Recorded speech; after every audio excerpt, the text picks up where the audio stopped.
Yebo. Uvulele umnyango. Angiyade ngitokuvulela shama. Izaba sesikhaphulana nani umuntu hore nje. Hayi mngane. Ukahle. Yini?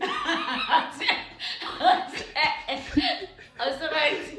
Kwenzakalani namuhla msebenzi nongena endlini? Ngiyabanza vele. Funa sithi msobelele isimbatho so. Yabo. Sinjele no hairstyle. Mara kuyabanza mara utshentsha ngathi inwele. Mngane. Kayo ngathi isipoko shen. Ebhasini ngiyabanza vele I have to gqoke so. Thusa uyathusa ngathi isipoko. Uma ke yimi. Lalela uyasebenza ma funeral services malanga. Akusiko funeral la asengigwabe bantu lana. Wena. La kusemsebenzini wami awungitsheli lutho. Ngithi phela uyathi ukuthi umuntu sesikhathi esingana nje ukuthi ngilungisa le nto le.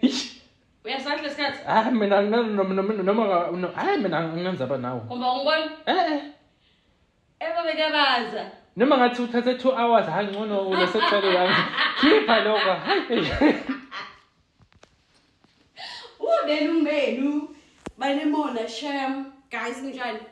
Muhle ne entweni yami. Ngeserious. Dinwethethu debelungu. Hey, lokunye nabo. Right, muhle na guys. Comment siva ama comment yini. Ngani awusi-right? Ngathi ngibone isipoko vela awa. Angisi right shem. Hayi fashion shem hayi. Ngake Ma fashion.